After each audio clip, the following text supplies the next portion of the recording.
നമുക്ക് ഈ ഡെമോ ട്യൂട്ടോറിയലിൽ ഒരു ഡം ഡൊമെയിൻ കമാൻഡ് എങ്ങനെയാണ് വിൻഡോസ് ഡിബഗറിൽ എക്സിക്യൂട്ട് ചെയ്യുക എന്ന് നോക്കാം. അപ്പോൾ ഇതിലത്തെ പ്രധാന എയിം എന്താണെന്ന് വെച്ചാൽ how many number of app domains are existing in a dot application എന്ന് നമ്മൾ നോക്കും. പിന്നെ ഡോട്ട് ആപ്ലിക്കേഷനിലുള്ള system, shared and default app ഡൊമെയിൻസിനെ കുറിച്ച് നമുക്ക് കാണാം. ആദ്യമായി ഡെമോ ആപ്ലിക്കേഷൻ സ്റ്റാർട്ട് ചെയ്യുക. ഈ ഡെമോ ആപ്ലിക്കേഷൻ ഞങ്ങൾ തരുന്നതാണ് ഞങ്ങളുടെ ബ്ലോഗിലൂടെ. 50 demo scenarios to learn WinDBG practically. ചെറിയ ചെറിയ ഡെമോ എക്സാമ്പിൾസിലൂടെ വിൻഡോസ് ഡിബഗറും CLR ഇന്റേണൽസും പഠിക്കാവുന്നതാണ്. ആദ്യമായി ഡെമോ ആപ്ലിക്കേഷൻ സ്റ്റാർട്ട് ചെയ്യുന്നു. 2 ഡം ഡൊമെയിൻ ഡെമോ ഓപ്പൺ ചെയ്യുകയാണ്. എന്നിട്ട് വിൻഡോസ് ഡീബഗർ സ്റ്റാർട്ട് ചെയ്യുക. നമ്മുടെ ഡീബഗിംഗ് സെഷന് വേണ്ടി 32 ബിറ്റ് വേർഷനാണ് ഉപയോഗിക്കുന്നത്. കാരണം നമ്മുടെ ആപ്ലിക്കേഷൻ 32 ബിറ്റ് ആപ്ലിക്കേഷനാണ്. സോ 32 ബിറ്റ് വേർഷനുള്ള വിൻഡോസ് ഡീബഗർ സ്റ്റാർട്ട് ചെയ്തു. ഇനി അടുത്തത് attach simulate box app to WinDBG. നമ്മുടെ ലൈവ് ഡീബഗിങ്ങിന് ഇത് വളരെ അത്യാവശ്യമാണ്. File, attach to the process, search for simulate box, yes, attach it. Okay, ഇപ്പോൾ ഡീബഗർ അറ്റാച്ച്ഡ് ആയി. പക്ഷേ ഒരു .NET ആപ്ലിക്കേഷൻ വിൻഡോസ് ഡീബഗറിലൂടെ ഡീബഗ് ചെയ്യാൻ ഏറ്റവും ആദ്യമായി ചെയ്യേണ്ടത് SOS എന്ന DLL ഈ ഡീബഗറിൽ ലോഡ് ചെയ്യണം. SOS ഡീബഗറിലാണ് .NET ഡീബഗിങ്ങിനെ കുറിച്ചുള്ള കമാൻഡ്സുകൾ സ്ഥിതി ചെയ്യുന്നത്. So load by SOS DLL. ഇത് ബ്ലോഗിലുണ്ട് ഈ കമാൻഡ്. ഇത് അപ്ലൈ ചെയ്യുന്നതോടുകൂടി വിൻഡോസ് ഡീബഗർക്ക് ഏതൊരു .NET ആപ്ലിക്കേഷനും ഡീബഗ് ചെയ്യാനുള്ള കേപ്പബിലിറ്റി വന്നിരിക്കുകയാണ്. ഇനി നമ്മളുടെ പോയിന്റ് ഓഫ് ഇൻട്രസ്റ്റ്, നമ്മൾ ഉപയോഗിക്കുന്ന കമാൻഡ് ഡം ഡൊമെയിൻ ആണല്ലോ. ചെയ്തു നോക്കാം. അപ്പോൾ നമ്മളുടെ expectation Dum domain command print ചെയ്താൽ എല്ലാ ആപ്പ് ഡൊമെയിൻസും ഈ പ്രിന്റ് ചെയ്യണം, ഈ ആപ്ലിക്കേഷനിലുള്ള, അല്ലേ? കുറച്ച് വലിയ കമാൻഡാണ് പ്രിന്റ് ചെയ്തിരിക്കുകയാണ് അതിൻ്റെ റിസൾട്ട്. സോ നമുക്ക് തുടക്കത്തിലേക്ക് പോകാം. നോക്കൂ. അപ്പോൾ എന്തൊക്കെയാണ് നമ്മളിവിടെ കാണുന്നത്? നമ്മൾ തിയറിയിൽ പഠിച്ചു, അതായത് every .NET application has 3 app domains by default. ഇതാണ് CLR ഇന്റേണൽസിലുള്ളത്. അതിൽ .NET CLR creates system app domain.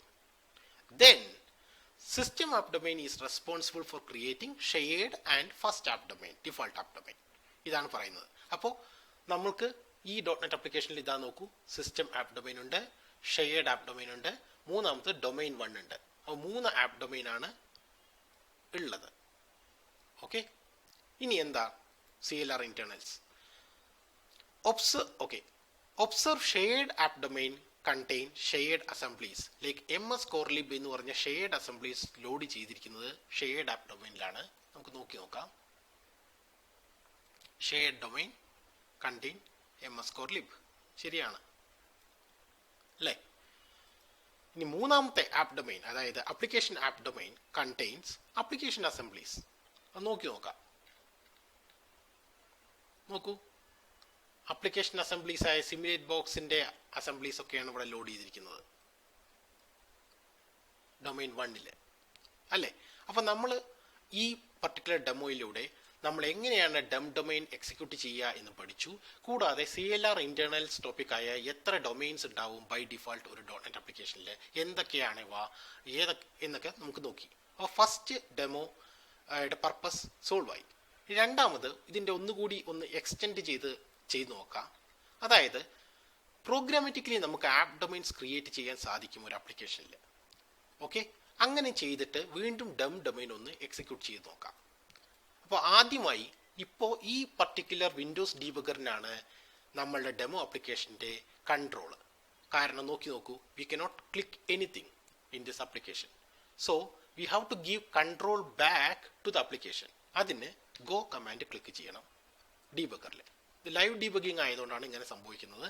Postmortem ഡീബഗിങ്ങിൽ ഇത് ആവശ്യമില്ല. പക്ഷേ ഇപ്പോൾ നോക്കൂ, ആപ്ലിക്കേഷന് കൺട്രോൾ കിട്ടി. നമുക്ക് ഒരു ബട്ടൺ ക്ലിക്ക് ചെയ്യാം. യൂസർ ക്രിയേറ്റഡ് 5 ഡൊമെയിൻസ് അല്ലേ? അപ്പോൾ നേരത്തെ 3 ഡൊമെയിൻ ഉണ്ടായിരുന്നു. 3 + 5 = 8 ഡൊമെയിൻ ഉണ്ടാവണം എന്നാണല്ലോ. നമുക്ക് അതൊന്ന് കണ്ടു നോക്കാം. അതിന് വീണ്ടും ഡീബഗറിലേക്ക് പോകണം. പക്ഷെ കൺട്രോൾ ഇപ്പോൾ ആപ്ലിക്കേഷൻ്റെ കയ്യിലാണ്. ഈ കൺട്രോൾ നമുക്ക് ഹാൻഡ് ഓവർ ചെയ്യണം ആർക്ക്? ഡീബഗർക്ക്. എന്നാൽ അതിന് ഡീബഗ് ബ്രേക്ക് അല്ലെങ്കിൽ കൺട്രോൾ ബ്രേക്ക് അടിക്കുക.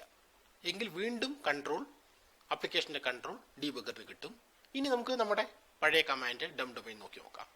എത്ര ഡൊമൈൻസ് ഉണ്ടാവണം? 8 എണ്ണം ഉണ്ടാവണം. അപ്പോൾ ഇത് 6 എന്ന് കാണണം. നമുക്ക് മുകളിലോട്ട് നോക്കി നോക്കാം. നേരത്തെ 1 ആയിരുന്നു.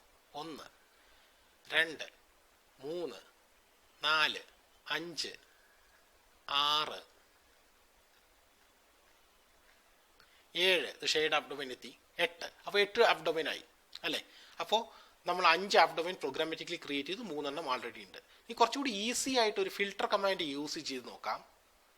പെട്ടെന്ന് എത്ര ഡൊമൈൻസ് ഉണ്ടെന്ന് കണ്ടുപിടിക്കാൻ. ഇത് നമ്മുടെ ബ്ലോഗിലുണ്ട്. ഈ കമാൻഡ് ഒരു ജനറൽ കമാൻഡാണ്, ഒരു ഷെൽ കമാൻഡാണ്.